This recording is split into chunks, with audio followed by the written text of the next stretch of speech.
snake in my school. Walliams presents The Snake in My School.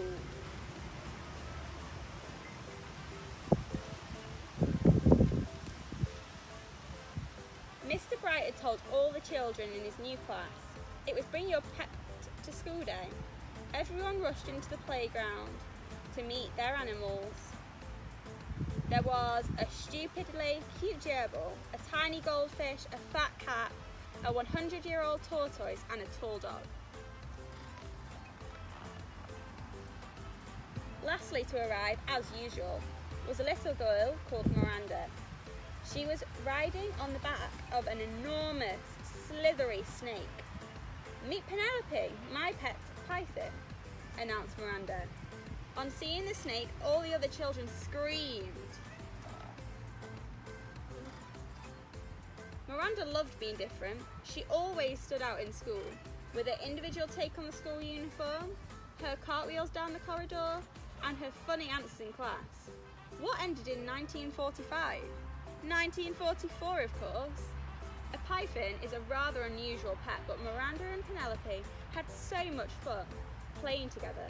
For the little girl, the snake would pretend to be a scarf, a balloon, a hula hoop, a telescope, a trombone, and sometimes, when they were both feeling particularly mischievous, a third arm. "Come and give her a tickle," encouraged Miranda, but the other children were too scared. Penelope was a python after all, and pythons eat people, and all the pets were frightened too.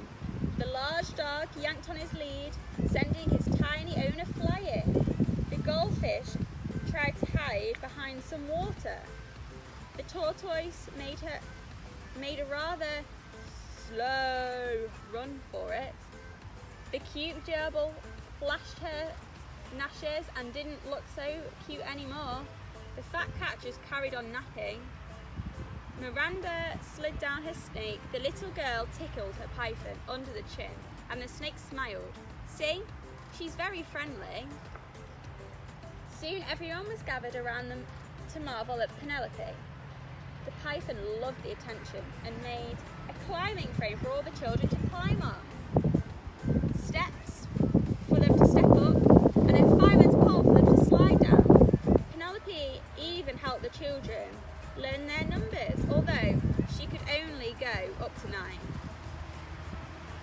This was turning into the best day of school ever, but then the headmistress thundered into the playground. "There's a snake in my school!" she spluttered. Miss Bloat didn't like the animals much, or children. "It's bring your pet to school day," spluttered Mr. Bright. "And Penelope is my pet," said Miranda. "Miranda, I should have known you would have had it to be different. A snake is not a pet. It's a menace," snapped Mrs. Bloat. "Mr. Bright, all these filthy beasts are confiscated." All the girls and boys shouted "No!" As the headmistress stuffed their pets into the lost property cupboard, except for Penelope the snake, Miss Bloat had other ideas for her. "This disgusting thing is coming with me," bellowed the headmistress. With that, she dragged the poor python along the corridor to her office. "Where are you going to put Penelope?" asked Miranda. "In the bin." "No!" Miss Bloat crammed the snake into her bin and slammed the lid shut. She then plonked herself down on top so the python didn't escape. The bin rattled and rattled, but Penelope was trapped. "A snake in my school? Indeed. Get back to your lesson." Downstairs in the classroom, tears rolled down Miranda's cheeks. All the children were sad to have their pets taken away from them. But no one was sadder than Miranda. The little girl feared she would never see Penelope again. At the end of the day, Miranda dashed upstairs to Miss Bloat's office to try to make her change her mind. There was no answer, so slowly Miranda pushed open the door only to see Penelope sitting in the headmistress's chair. Miranda ran towards her pet and gave her a humongous hug. Miss Bloat was nowhere to be seen, so the girl grabbed the key to the desk, ran to the lost property cupboard as fast as she could and unlocked it. The animals were overjoyed to be set free. Miranda and all the pets slid down Penelope's back into the playground. Whoosh! The children shouted, "Hooray!" Penelope entertained everybody again. She made a seesaw for them to seesaw on, a swing for them to swing on, a wheel for them to roll in, and a skipping rope to skip with.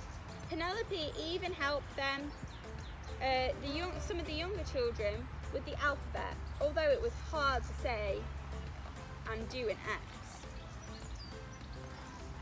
As for Miss Bloat, she had completely disappeared, so Mr. Bright was made headmaster. Now the children were allowed to bring their favourite animals whenever they wanted. The school became home to every sort of fantastic creature: a giraffe, an ostrich, a tiger, a gorilla, an elephant, a kangaroo, a crocodile, a grizzly bear, and even a colony of penguins. But the star attraction was always Penelope. Though Miranda had noticed there was something different about her python. There was a bulge, a big bulge in the snake's tummy, a bulge in the shape of Miss Bloat, but the little girl thought it was best not to say anything. "Let me out!" Thank you for listening to me read tonight. I hope you've enjoyed it. This is the last of our bedtime stories. We hope you have a good day tomorrow and enjoy the activities for the rest of the camp. Bye!